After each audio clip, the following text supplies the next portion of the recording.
c'est le premier cas clinique aussi complexe, je pense, sur la chaîne YouTube. J'ai mal à l'épaule. Ce qui commence à me perturber là, c'est cette petite douleur ici. Je suis allée vraiment loin dans la douleur, à pas dormir la nuit, etc. Ça te fait mal. Ouais, il n'y a pas si longtemps que ça j'arrivais même pas. Hein. Sauf. Voilà. Ça, c'est un Twitch. Ça, je pouvais pas le faire. Hein. Bah là, t'arrives à le faire. Là. Et oui. Mais d'habitude, t'arrives pas à le faire. Ok, donc là, c'est mieux que d'habitude. Oui, je suis en train de me rendre compte de ça. Les amis, bienvenue dans cette vidéo. J'espère que vous allez bien. Aujourd'hui, je suis avec Marie. Ça va, Marie? Ça va bien et toi? Bah ouais, moi ça va. Si t'es là, c'est que ça va pas de ouf en vrai. Ouais. Qu'est-ce qui t'arrive? J'ai mal à l'épaule. Marie a mal à l'épaule. Ça tombe bien, c'est ma spécialité. Marie, tu fais du crossfit, de l'haltérophilie. Il me semble niveau élite en France, en plus en haltéro. Ouais. Marie a 33 ans et performe dans la catégorie des moins de 76 kg. Ses records sont 81 kg à l'arraché ou snatch pour les anglophones et 103 kg à l'épaulé jeté ou clean and jerk. Et son épaule gauche l'a toujours gênée dans sa pratique depuis plusieurs années. Elle a déjà fait des imageries, mais pour l'instant, je ne vais pas m'y intéresser pour ne pas biaiser mon bilan, car oui les amis, aujourd'hui je vais vous montrer tout mon bilan d'épaule ainsi que les directives rééducationnelles que je vais en tirer pour que vous puissiez vous en inspirer avec vos patients. Tu continues à faire de l'haltéro ou pas? Non. Tu continues à faire du crossfit? Non. Pourquoi? Mal. Je continue à bouger. Je continue à bouger et oui. Ça, parce que bon, Marie c'est un peu une superstar d'Instagram, donc elle met des petites stories, etc. Vous pouvez aller la suivre en cliquant sur le lien ici. D'ailleurs, tu vas prendre la balle d'abonnés. C'est trop bien ça. Waouh. Wow. Je vais être une star comme toi. Je pense que tu l'es déjà plus. Bref. Du coup. Plus de crossfit, plus d'haltéro. Non, ouais. À cause de la douleur. Voilà. Après, je suis allée vraiment. Donc, il y avait les France d'haltéro en juin. C'était mon objectif de la saison. Donc, je suis allée chercher ça. Mais en fait, j'avais très très mal. Et j'étais sous anti-inflammatoire. Enfin, je suis allée vraiment loin dans la douleur. Où, je sais pas si je te le dis maintenant ou tu as des questions plus tard. Mais à pas dormir la nuit, etc. Donc, suite au championnat de France, j'ai tout arrêté. J'ai arrêté tout ce qui me créait des douleurs. Est-ce que tu peux me faire une liste de ce qui te fait mal? Donc, Marie a mal en allant chercher quelque chose en hauteur, en se déshabillant, en portant son sac, en haltérophilie évidemment, en gymnastique suspendue, traction, toast to bar, ring muscle up. En plus de ça, elle sent des fourmis dans le bras après ses mouvements et une sensation de moins de force sans que ça lâche complètement non plus. Marie a fait des séances de kiné très légères, sans trop de contraintes et sans douleur, dans un but de gain d'amplitude seulement. Tout lui fait mal en réalité, mais elle n'est pas réveillée la nuit, et fait très important pour notre bilan, elle s'est fait infiltrer il y a 10 jours dans la bourse sous-acromiale. Est-ce que l'infiltration t'a fait du bien? Oui, bah c'est pour ça que pratiquement direct. Le soir même, j'ai bien dormi. Ah oui, et le poignet aussi, parce que j'ai une tendinite du poignet. Je t'avais pas tout dit. Je garde les infos. Ça, je sais pas trop faire. Ça a démarré donc tendinite du poignet. Il y a une échographie qui a été faite en mai où c'était vraiment inflammé. Le tendon, il y avait vraiment une grosse grosseur. Là, il m'a refait une échographie. Ça a bien diminué, mais le tendon est quand même bien épais. Toujours épais, ok. Donc, il a fait de la mésothérapie sur le poignet. Dessus. Ouais. Qu'est-ce qui te fait mal avec ton poignet? L'amplitude. Dès que tu vas en extension? Ouais, là, je suis à fond. Du coup, une Stenwall, c'est mort. Ouais, et ça démarre de là, en fait, Esten. Après, on est sur le front, où l'amplitude devient limitée, et sur le jerk. C'est possible que, vu que t'arrives pas à aller plus loin avec ton poignet, t'essaies de compenser un peu avec l'épaule et qu'elle prenne trop de tension. En vrai, ça va être trop difficile de savoir qu'est-ce qui a causé la douleur à la base. En tout cas, je suis quasi sûr qu'on peut améliorer les choses aujourd'hui. Est-ce que t'as fait des séances de kiné déjà? Oui. Qu'est-ce que t'as fait en séance de kiné? Une séance de kiné par semaine, où elle allait travailler, donc elle, parce que c'est une kiné. Elle travaillait. Il n'y a pas de différents hommes-filles, Je crois pas. Non, mais du coup, elle travaillait plutôt au cabinet sur mon amplitude et des choses que moi je pouvais pas faire parce que ça me tirait vraiment. Je sentais que c'était vraiment tendu et j'arrivais pas à le détendre. Ça t'a fait du bien? Ouais, dans un premier temps ça, et elle me donnait les exercices. Je faisais, voilà, on voyait les exercices ensemble au cabinet et après je les faisais dans ma semaine et la semaine d'après, je disais j'ai fait ça, voilà l'évolution. Donc ça, on est parti sur plein d'exercices différents. Ça t'a fait du bien? Ça m'a aidé, en tout cas, je pense que ça m'a aidé, oui. Ça m'a fait du bien. L'évolution, elle était pas nette parce que c'est elle qui m'a dit non mais Marie là, il faut qu'on refasse des examens complémentaires parce que ça avance pas. Elle vous laisse rassurer avec des examens. Ça roule. Est-ce que tu te rappelles le truc qui t'a fait mal à la base au tout début, la première fois que t'as eu mal? À l'épaule? Ouais. L'arraché. Un arraché qui t'a fait mal? Tu te souviens pourquoi ou? Non, mais après c'est vraiment ce mouvement-là en fait. Donc tu viens tirer et tu vois, c'est le tirage est comme ça. Et après, t'as la charge qui vient sur ton épaule. Ouais, bon, à peu près sur ça, j'ai été un petit peu. C'est vrai? Ouais. Moi aussi, j'ai eu mal à l'épaule sur le snatch pendant très longtemps. J'en ai fait hier, je me suis fait mal à l'épaule d'ailleurs. Tu t'es fait mal? Ouais. Ah oui, tu voulais que je te plaigne? Non, Ah, je me plains pas, elle en a rien à foutre. Vraiment, elle sent pas les steaks. Tant pis, mec, tu t'es fait mal à l'épaule, allez, Non, mais... on va voir ailleurs. Ah, t'inquiète pas. Non, mais ça arrive. Ok, donc c'était sur du snatch la première fois. On va dire arraché ou snatch? Faut respecter les termes français. Comme tu veux. Je m'adapte. Décide. Moi, Franche. je suis arrachée.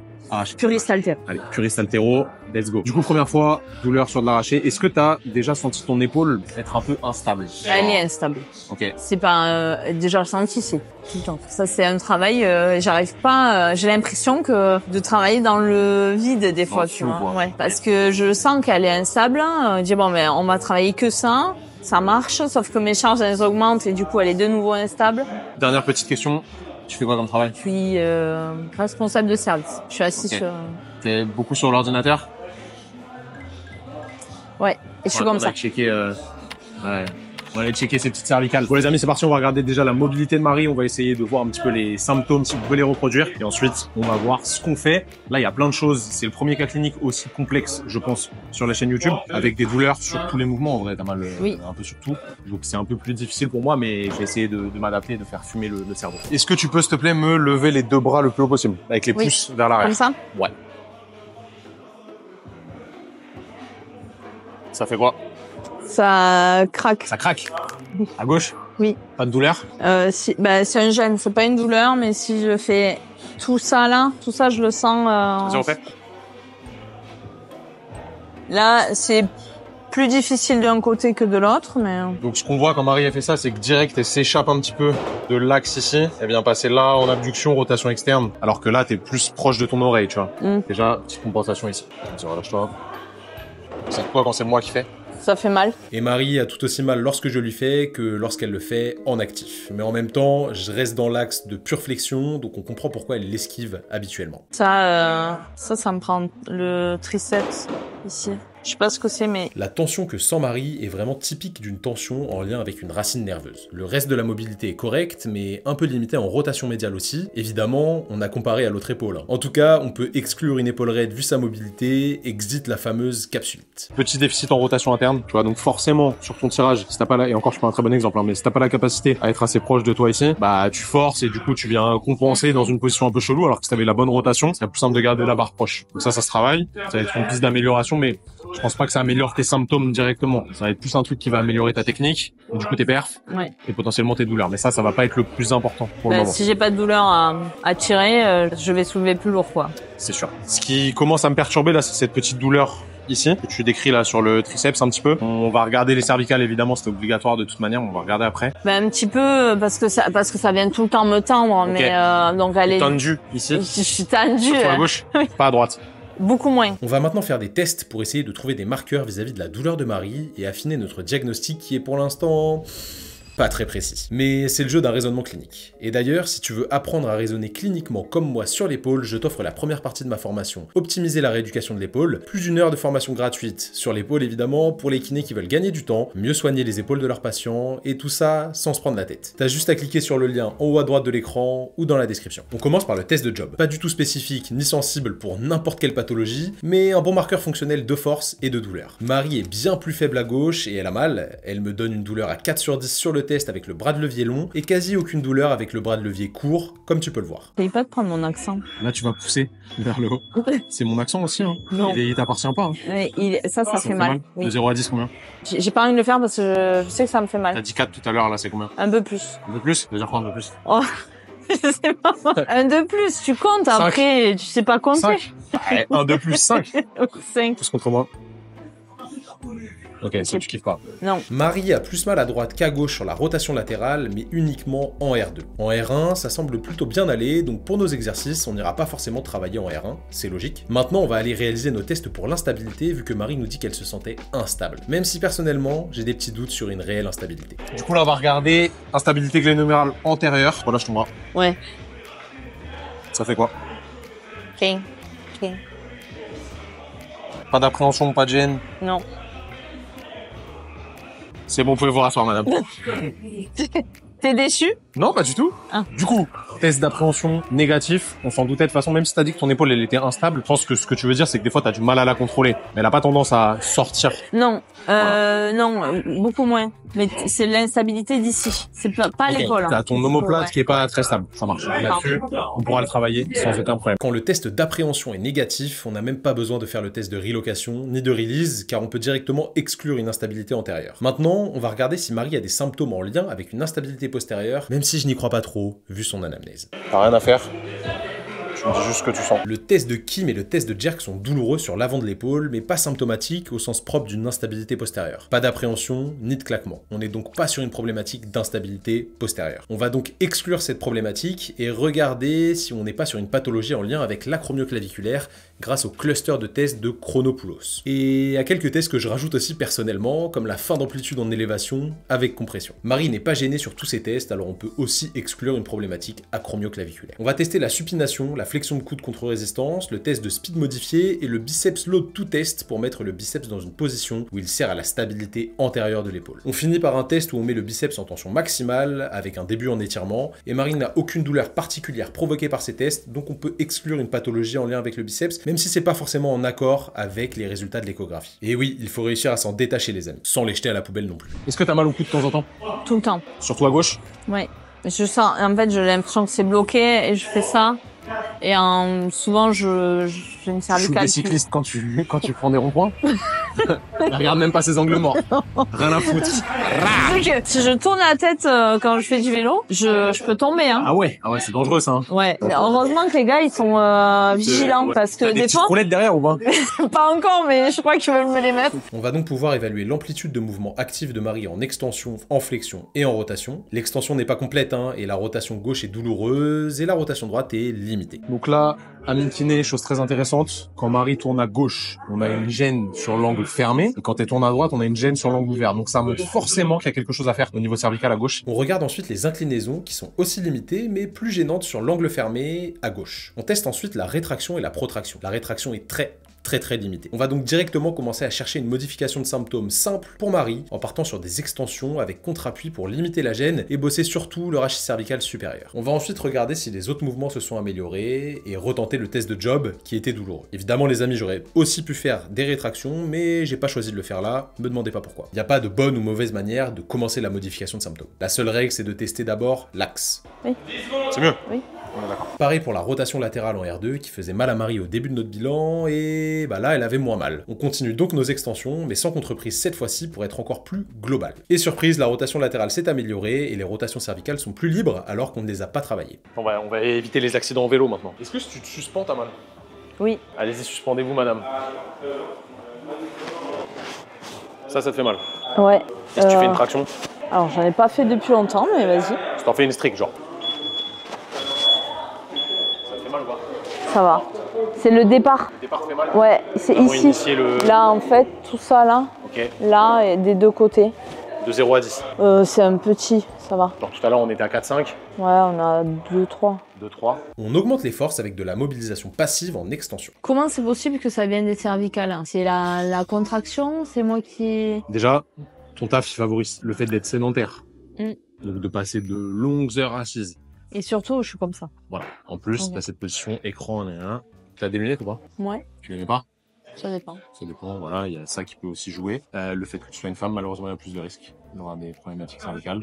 Je peux pas t'expliquer pourquoi, mais c'est comme ça. Et le fait que tu fais du rugby, parce que oui, Marine l'a pas dit, mais elle a fait du rugby. Donc forcément, prends des chocs au niveau cervical. Est-ce que tu as déjà fait un trauma crânien? Est-ce que tu as... Certainement. Certainement. À l'époque, il n'y avait pas... Oui, pas les protocoles commotion et Non. tout ça, quoi. Donc il y a tout ça qui rentre en jeu. Et te dire qu'est-ce qui pose problème exactement, je peux pas, tu vois. Mais c'est un ensemble de... Mais on va plus loin hein, que tout à l'heure dans la force que Ok, je mets. tu retrouves un peu plus de force. Ouais. Et j'ai la douleur que plus tard. Vas-y, pousse. Mais j'ai pas de gêne. Tu me retentes une traction, s'il te plaît? Et l'athlète française... C'est bon?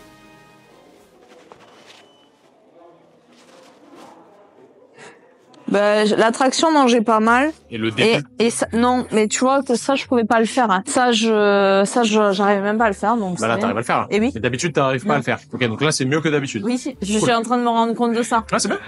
Parce que. Après, encore une fois, il y a l'infiltration. Non, mais même avec l'infiltration, ouais, peut-être l'infiltration, mais il y a pas si longtemps que ça, je pouvais pas le faire. Ça marche. C'est des choses qu'elle voulait me faire faire la kiné, j'y arrivais pas. Du coup, là, on a une piste cervicale qui est vraiment très forte. À mon avis, il n'y a pas que ça, mais ça va être une grosse part quand même de notre travail parce que l'amélioration des symptômes est quand même assez nette. C'est difficile d'avoir des trucs hyper flagrants, tu vois, genre vraiment magiques quand t'as mal depuis aussi longtemps que toi. Quelqu'un qui a une douleur un peu plus fraîche, genre un mois et demi, ça va être plus facile, ça va être immédiat, genre à faire les extensions, ça va être direct mieux, donc c'est cool, mais toi, ça fait longtemps que c'est là, c'est ancré un petit peu, tu l'as dit, on en a parlé tout à l'heure, tu m'as dit là, je me vois pas refaire de l'haltéro parce que je vois déjà la douleur. Tu vois, ton cerveau, au bout d'un moment, il s'adapte à cette douleur, et il y pense tout le temps, et des fois, ton tissu, il va bien, mais ton cerveau, il auto-entretient cette problématique, donc voilà, t'es quand même dans un schéma où ça va prendre un peu de temps pour que ça parte, mais je reste vraiment très positif sur le futur. Tant mieux.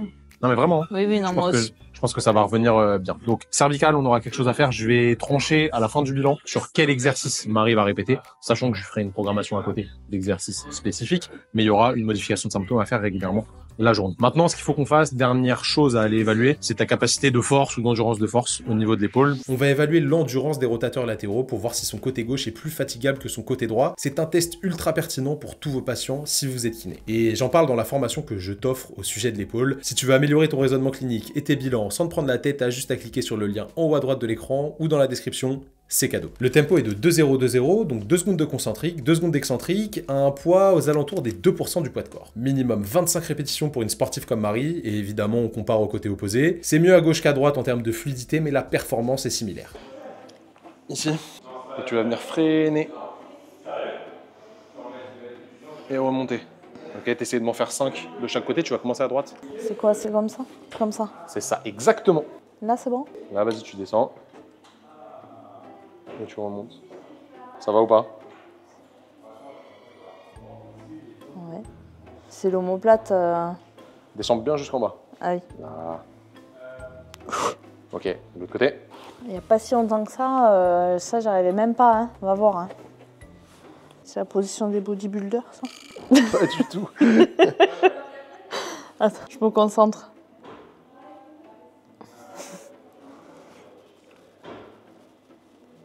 Là, c'est pas trop douloureux, ça va. Mais c'est pas du tout maîtrisé. Hein. Prenez-moi cet haltère, madame, vous commencez à être déconcentré là. Du coup, déficit d'endurance de force, déficit de force max, ça c'est évident sur l'excentrique, concentrique là qu'on vient de faire avec une charge qui est de 5 kg qui normalement doit être largement faisable, bah t'es un peu dans le dur. Donc ça il va falloir qu'on travaille. Et de toute façon tu me dis que ça te gêne par ici, à peu près. Donc c'est que mon infra-épineux à mon avis, il a un peu de mal. Donc vraiment moi je vais te programmer du renfort spécifique sur cette zone, progressif, pour qu'au début ça te fasse pas mal. Ce qu'on fait là c'est plus dur que ce que je vais te faire faire. Ok? Donc tranquille, c'est vraiment des tests qu'on fait pour voir comment tu réagis. Évidemment, on va bosser les cervicales. Évidemment, tu peux continuer tes séances de kiné à côté, il n'y a aucun problème, pas de souci là-dessus. Mais là, je vais te manipuler un petit peu les cervicales, okay, je vais te manipuler un petit peu l'épaule et je vais te piquer trapèze et infra-épineux parce que je sens vraiment beaucoup de tension à ce niveau-là et on va essayer de relâcher les choses. C'est court-termiste ce qu'on va faire là. Quand tu piques, en fait, le muscle, il va se relâcher, c'est un réflexe central. Si tu fais rien dessus, ça va revenir. Ça te permet de te libérer pendant quelques jours et du coup d'enchaîner mieux sur les exercices, mais c'est pas la solution finale du problème. C'est juste un facilitateur. Je t'ai coupé. Se faire piquer plusieurs fois? Ouais, non. Régulièrement au départ. Parce en que vrai, c'est quand même quelque chose que j'ai là depuis longtemps, donc naturellement... En fait, c'est un facilitateur. Il existe ce mot. Pardon? Il existe ce mot. Ouais, un facilitateur, ça se dit non? Je sais pas. Non, c'est un catalyseur de ce qu'on va pouvoir faire en termes d'exercices. Le plus important, c'est les exercices de remise en charge. Parce que pour que tu tolères le snatch, l'arraché, les tractions, le butterfly, les muscle-up, tout ce que tu veux marcher sur les mains, etc. Il faut que tes muscles reprennent une capacité correcte. C'est évident, ils se sont déconditionnés là, depuis le temps. C'est normal. Mais si tu as trop mal quand tu fais les exos, bah, tu peux pas bien faire les exos. Du coup, le fait de piquer, ça va permettre de diminuer la douleur et de mieux faire les exercices. Mais tu peux très bien progresser sans te faire piquer, sans te faire manipuler. Juste que ça va prendre un peu plus de temps. Moi, je vais vraiment catalyser le truc. Moi, je te pique vraiment, je cherche un twitch. Donc un twitch, qu'est-ce que c'est? C'est une contraction du muscle, qui est une contraction réflexe, qui fait qu'au final, il va se relâcher. Donc une fois qu'on a cette petite secousse, c'est bon, ça suffit, il n'y a pas besoin d'en faire 15 000. 000, on va en faire 2-3, mais pas besoin d'en faire plus. Et après, tu vas avoir comme une courbature pendant 48 heures. Ok, donc c'est normal que ce soit un peu engourdi pendant 48 heures, mais tu vas sentir que tu vas être mieux quand même. Ça va être une courbature un peu chelou. Donc pas d'entraînement aujourd'hui? Si tu peux, sans forcer. Ok, de toute façon, moi je te dirai quoi faire en termes d'exo là-dessus après. Mais ouais, après bon, normal que, enfin là, 2 trucs tu m'as fait bosser. Oui, j'ai le dos qui est en PLS parce que je travaille pratiquement plus. Les amis kinés qui regardaient cette vidéo, là je vais checker les hanches de Marie. Pourquoi? Parce que sur tous ces mouvements d'haltérophilie, si on n'a pas une bonne mobilité de hanche, forcément, ça va compenser. Et ce qui va prendre tarif, ça va souvent être l'épaule. On va pas trop le détailler dans cette vidéo, sinon ça va prendre beaucoup de temps. Mais si jamais vous voulez aller plus loin, vous avez juste à cliquer sur le lien. Ici, c'est une formation gratuite que je vous offre où je vous montre ma manière de raisonner sur l'épaule. Donc c'est pour moi, c'est cadeau, ça fait plaisir. Sinon, premier lien dans la description. Est-ce que tu as mal aux hanches parfois? Genre par là? Ouais, celui-là. Ce côté-là? Pas de gêne? Non. T'as mal sur quoi? Non, c'est pas mal, mais c'est déjà... pincer un ouais, peu, voilà. Ok, bonne rotation interne. Oui. Ça fait quoi? C'est à fond. T'es à fond? Ça te tire ça ou pas? Ouais. Où ça? Dans le bas du dos. Par là? Ouais. Ok. T'es gêné en bas du dos régulièrement ou pas? Ben là, je le bosse, donc ça me fait mal, ça me tire. Ok. Enfin, je le bosse sur... ouais. Essaie de sortir la poitrine à fond. Ah, je suis à fond. Ah oui, là, pour le coup, j'ai pas du tout de... J'ai pas de moi. Ok.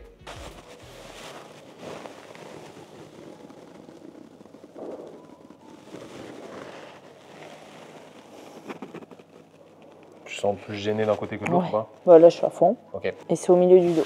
Rotation thoracique gauche limitée, donc ça on va le rajouter dans le travail. Si la rotation thoracique est limitée, forcément l'extension thoracique est limitée et du coup quand tu es en overhead, bah, c'est dur de sortir ici et forcément c'est ton épaule qui prend plus. Donc on a du taf à faire là-dessus, donc rotation gauche à bosser. Est-ce que tu peux recroiser les bras? Ça te dérange pas, les cracks, tout ça, les manipulations, pas de problème? Sûr? Oui. Alors ce que tu vas faire, t'inspires s'il te plaît, tu souffles, tu te laisses tomber sur les talons, genre vraiment je te tiens. Vas-y souffle. Laisse-toi tomber, complet. Ok, inspire. Souffle. Recroise les bras. Ah bah je vais vachement plus loin. Tu vas plus loin. Cool. Bon du coup, Marie, je vais te piquer. Je me mets les bras comme ça? Tu peux te mettre les bras comme ça. Ou comme ça? Tu peux te mettre les bras dans le vide plutôt.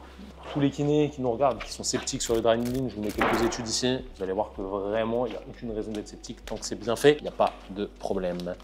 Donc, je vais te piquer, je pense, par là. On va aller chercher un petit peu déjà, ça me... plus précise. Ce qui va se passer, je mets l'aiguille, je te dirai de toute façon. Tu vas sentir une petite piqûre. Et encore, c'est même pas sûr. Si jamais tu sens que ça brûle, c'est vraiment comme un vaccin, tu me dis, c'est que je suis trop proche d'une petite racine nerveuse ou d'un petit vaisseau. Ok, donc je me décalerai un tout petit peu. Ça marche? Ouais. Ça doit être gênant, mais ça va pas être horrible. Alors, est-ce que tu peux me faire, s'il te plaît, une rotation externe ici? Pousse contre moi. Ok, relâche. Donc, on voit un bel infra-épineux ici, chez Marie, qui est évidemment une fan de bodybuilding.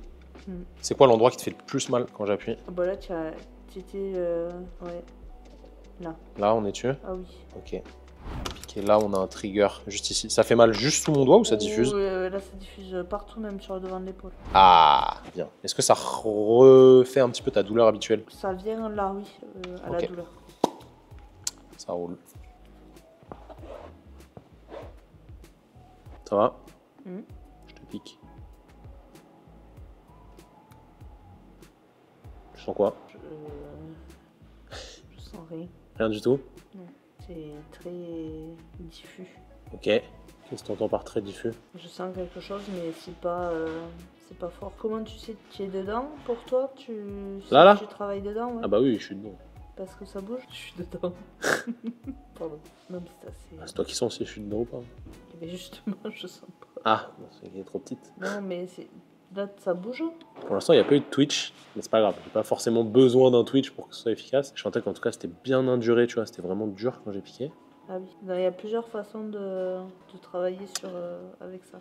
Si c'était vraiment dur, ça veut dire que... Bah, il y a de la tension, quoi. Ouais. Genre, tu sens vraiment rien, là? Non. Oui. Alors que quand tu étais avec le doigt, ça me faisait vraiment mal. Hein. Ouais. Là, ça fait quoi? Ça me fait mal aussi. Lui, là. Là, j'ai une bonne corde. Oui, là. On va chercher ici. Et pareil, ça me vient devant.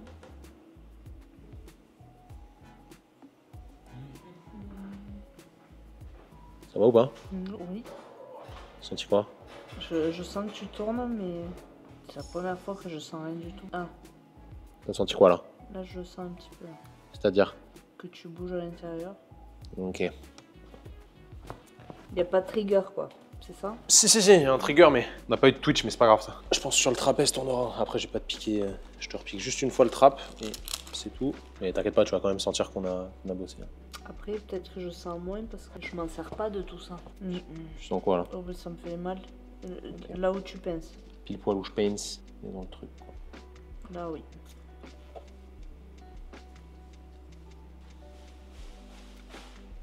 Ok, c'est parti, je te pique. Ça va ou pas?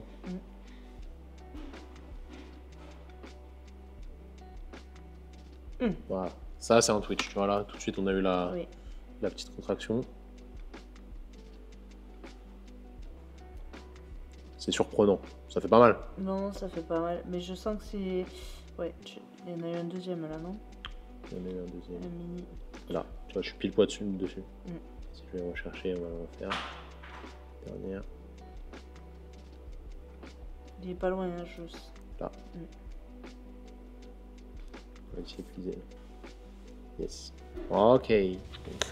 Donc pour Marie, on est parti sur des séances de rééducation ciblées sur l'épaule et sur les cervicales, et à côté de la modification de symptômes bien répétée tous les jours et plusieurs fois par jour avec des extensions cervicales et un petit peu de neurodynamique en fonction de ces symptômes. Elle m'envoyait des messages et on adaptait ce qu'on faisait sur les sliders. Évidemment pas de tensionneur pour l'instant, trop compliqué en termes de tolérance au niveau du tissu nerveux. Pour la première séance spécifique au niveau de l'épaule, d'abord un échauffement classique qu'on répétera toujours. L'important c'est de mettre du volume sur des exercices de base, donc l'échauffement c'est vraiment la clé parce qu'on peut bien activer tous les muscles périscapulaires et les muscles de l'épaule. Ensuite un travail de gain de mobilité en rotation interne et en rotation thoracique, puis du travail spécifique à la coiffe postéro-supérieure et au fixateur de scapula, et on finit sur un petit exercice sur les rotateurs externes en superset avec du gainage cervical frontal. Deuxième séance assez similaire en termes d'échauffement, mais pour le coup sur la mobilité on était plus sur un gain en élévation et en rotation externe cette fois-ci, donc on a travaillé vraiment dans cette direction avec pas mal de travail en adduction excentrique, donc ici, et de pullover avec de la rotation externe évidemment. Pour la séance 3, on est sur une séance plus mixte avec un travail équivalent entre les cervicales et l'épaule, donc on a pas mal de gainage, pas mal de travail au niveau des trapèzes supérieurs et toujours un travail de coiffe postéro-supérieure. Donc évidemment on a fait progresser les séances de semaine en semaine en augmentant le volume et légèrement l'intensité, et au fur et à mesure on s'est rendu compte quand même que sa hanche était assez gênante sur ses réceptions et que ça pouvait poser problème dans sa posture pour être capable de bien verrouiller la barre au-dessus de la tête et mettre moins de tension sur l'épaule. Du coup on a commencé à bosser sa hanche et c'était assez important, ça l'a bien aidé. Et puis petit à petit l'épaule est allée de mieux en mieux et les cervicales n'avançaient pas vraiment, ou du moins c'était mieux mais c'était pas franc. Du coup j'ai pris le parti pris de diminuer les volumes sur chaque séance mais d'augmenter la fréquence et de cibler vraiment le rachis thoracique à fond les ballons. Du gainage cervical, des perfect shrugs, toujours notre travail neurodynamique associé et évidemment toujours un petit peu de travail au niveau du rachis thoracique. Les amis, si vous aussi vous êtes intéressés pour faire des progs à distance comme ça, je vous mets directement un petit lien en haut à droite de l'écran, ou sinon vous pouvez cliquer directement dans la description. Je vous explique comment mettre tout ça en place légalement, intelligemment, pour faire progresser vos patients et aussi potentiellement pour être mieux rémunéré en tant que kiné. Bref, je vous en dis pas plus, vous avez juste à cliquer sur le lien. Donc vous voyez, les séances, on les fait progresser de semaine en semaine et c'est bien ça la base d'une bonne planification. Les amis, j'espère que vous avez kiffé cette vidéo. Si jamais c'est le cas, n'hésitez pas à me le dire directement en commentaire. Je me suis donné du mal pour vous faire un beau cas clinique assez complexe qui sort de l'ordinaire. Bon, en réalité, c'est le cas clinique de Marie, je l'ai pas inventé. Mais c'est toujours intéressant de montrer des choses difficiles et pas que des choses ultra spectaculaires qui fonctionnent immédiatement. Donc un petit commentaire pour le référencement, ça fait toujours plaisir. Et n'oubliez pas, surtout, abonnez-vous, ça nous soutient et ça nous permet de faire encore plus de vidéos comme ça qui prennent juste un temps monstrueux. Vous devez vous en douter. Vous êtes encore trop à regarder nos vidéos sans être abonné, et ça franchement ça me fait trop mal au cœur. Bref les amis, prenez soin de vous, prenez soin de vos patients. Nous on se dit à bientôt pour une nouvelle vidéo. Peace. Salut la team, moi c'est Marie et je suis suivie par Training Therapy. J'ai commencé le suivi avec Thomas il y a de ça quelques mois suite à une bursite à l'épaule. J'ai commencé à avoir des douleurs début d'année 2024. J'ai continué à m'entraîner dessus tous les jours jusqu'à ce que je puisse plus m'entraîner sans anti-inflammatoire. J'arrivais même plus à arracher 50 kg, j'arrive même plus à faire des gestes du quotidien. Ça me lançait toute la nuit à pas dormir, genre 2 heures maximum. Faire ces mouvements-là, c'était impossible. Après les championnats de France d'haltéro, j'ai décidé de prendre soin de moi. Dans un premier temps, il y a eu vraiment l'arrêt total d'utiliser l'épaule parce que ça me faisait trop mal. Et après, un suivi personnalisé avec Thomas. Pourquoi un suivi avec Training Therapy? Tout simplement parce que chacun son métier et j'aime m'entourer des meilleurs. En ce qui concerne le suivi, comment ça se passe? Ça a été en plusieurs temps. Donc au départ, ça a été vraiment au niveau de l'épaule. Réapprendre à la faire bouger, la renforcer. Ça va beaucoup mieux, hein, ça a été assez net puisque j'ai pu reprendre l'haltéro et des charges, on va dire, moyennes, même si j'aurais préféré être plus, mais c'est déjà bien, très bien même. J'ai refait ma première compétition il n'y a pas si longtemps. Mais on voit que le travail il est pas terminé, donc Thomas il continue à chercher et à me suivre sur tout le protocole. Ce que j'adore vraiment, c'est la programmation, comme une programmation classique. J'ai mes séances qui arrivent tous les jours, soit il y a des routines, soit il y a des séances complètes. Si ce sont des routines, je le fais le matin après mon petit déj avant de partir au travail. C'est assez simple et puis ça me permet vraiment d'avoir une progression. Donc on est sur la bonne voie. En tout cas, merci beaucoup et je sais que je suis entre de bonnes mains et que ça va payer et je vais revenir très forte. Bisous la team!